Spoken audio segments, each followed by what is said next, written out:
Europe's talking peace, but it's also quietly preparing for war. From the frigid Arctic to fiery diplomatic disputes in Asia and Africa, the world's power players aren't slowing down. In fact, they're doubling down. I am Mandatory Fun Day. This is Worldwide Wednesday. Here's everything you need to know in a couple minutes. Today we're breaking down the latest, why European leaders are standing firm on Russia, the quiet feud over sending NATO troops into Ukraine, how Russia is flooding the Arctic with weapons. Over in East Asia, you've got three countries, Japan, China, and South Korea, that are normally at odds, and they're trying diplomacy. It's a bold strategy, Cotton. Sudan just took the UAE to court for genocide. Yeah, that happened. Before we jump in, make sure you like, comment your thoughts throughout the video, and hit that subscribe button so you never miss my geopolitical updates. Make sure you watch to the end where I talk about how this Sudan versus UAE case could set off a diplomatic firestorm in the Middle East and Africa. Let's get into it. Walk with me. In Paris, European leaders met under the weight of a war that's lasted over 2 years, Russia's invasion of Ukraine. Instead of signaling a softening stance, these leaders came out of the summit more resolved than ever. 2 years to stiffen up. I'm pretty sure there's medicine for that. France's President Emmanuel Macron declared that this is not the time to lift sanctions on Russia, dismissing Moscow's latest stalling tactic as just that, a bluff. At the heart of the issue is a US-led ceasefire proposal. Russia responded with the usual hedging, vague promises, requests for sanction relief, and zero commitment to pulling troops out. Zero commitment. Sounds like the same disappointing posturing and lack of promises that women across the world in bars every Friday night get. The Europeans didn't buy it, not this time. In fact, Macron went further. He outlined what could be the foundation of a European strategic shift, security guarantees for Ukraine that go beyond weapons deliveries. This includes potentially stationing European forces to reassure Ukraine and deter future Russian aggression. The mood in Europe is changing. Where once there was caution, now there's calculation. NATO is tired of watching their adopted son get beat up by the creepy neighbor. Europe knows this war isn't ending soon, and even when it does, it won't be over. Not really. Now we're going to talk about the Ukraine peacekeeping force that nobody agrees on. When it comes to how Europe should act on that new resolve, things get murky.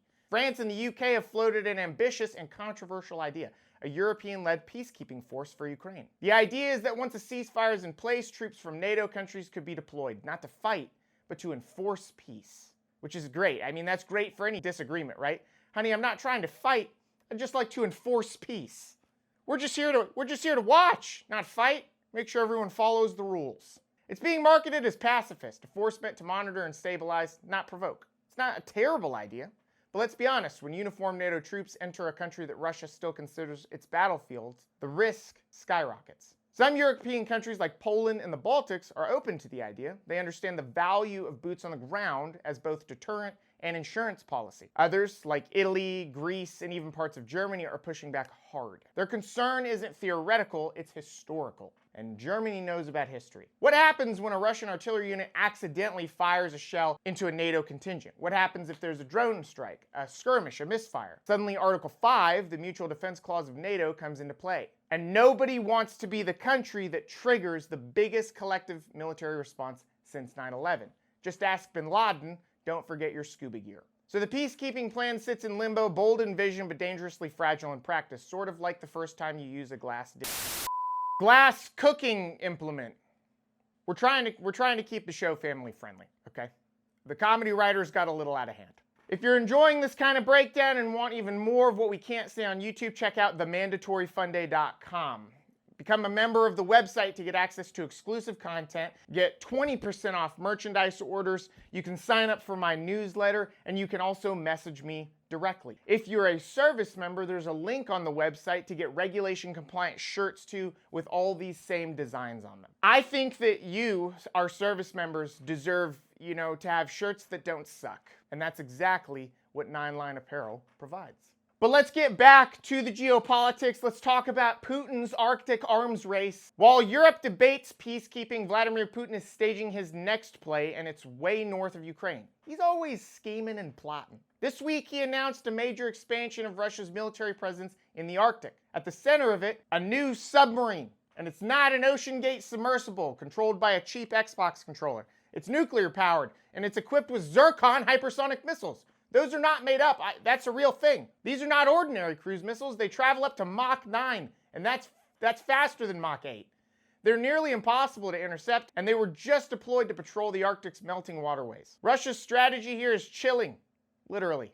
That was a bad joke. I'm sorry. I love you guys. As climate change opens new shipping lanes through the Arctic, Russia is racing to dominate them. These waters are the future of global trade and energy transport, and whoever controls them holds a massive economic and military advantage. I want you to picture with me, geographically, they would be the world's hat. A very crappy and easily angered hat. Imagine if they made raccoon pelts with live raccoons and it had rabies. That's what it would kind of be like. This isn't about trade, though. It's about outflanking NATO. By building up in the Arctic, Russia can bypass heavily monitored European theaters and pressure NATO from the north. Think of it as a backdoor to Europe's front lawn. And I already know what you guys are thinking. I just said backdoor. We're not going to go there. It's subtle, it's quiet, but it's deadly serious. Let's talk about the developments in the Indo-Pacific. Japan, China, and South Korea have had a conversation, and they did it without throwing chairs. In a rare moment of calm diplomacy, Tokyo hosted top diplomats from Japan, China, and South Korea, and no one stormed out. The three countries sat down to talk regional security and economic cooperation, two things that usually send one of them into panic mode. And if you're wondering how I choose to say, like, at what point economic versus economic, it's totally dependent on my mood. I don't know what to tell you.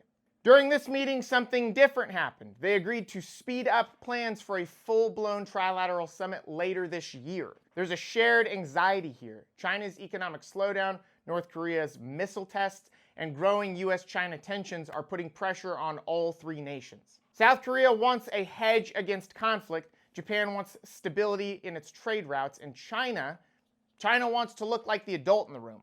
For now, it's just talk, but if these three manage to find common ground, they could form a regional counterweight to both US and Chinese unilateralism. That's a big word. Peace in East Asia might just start with coffee table and some polite nods.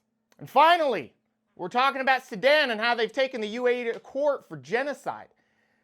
This is something that flew under the radar but could have massive implications. Sudan filed a case at the International Court of Justice accusing the United Arab Emirates of genocide. Yes, genocide. Specifically, Sudan alleges that the UAE has been funneling weapons and resources to Rapid Support Forces, a paramilitary group accused of mass killings in Darfur. The charges fall under the Convention on the Prevention and Punishment of the Crime of Genocide. If the court accepts the case, and that's a big if, it would be the first time a Gulf state faces legal accountability for fueling proxy warfare in Africa. This case could expose how shadow wars are funded and how states like the UAE use plausible deniability to avoid responsibility. For years, the UAE has positioned itself as a modern, stable partner to the West, but if this goes forward, it may force governments to rethink who's actually playing both sides and who's paying the price on the ground. The Darfur conflict has faded from global headlines, but for Sudanese civilians, the trauma is ongoing. This legal move could change the rules for how nations act behind the scenes and who finally gets called out, or who gets a strongly worded letter from the UN. So here's where we stand.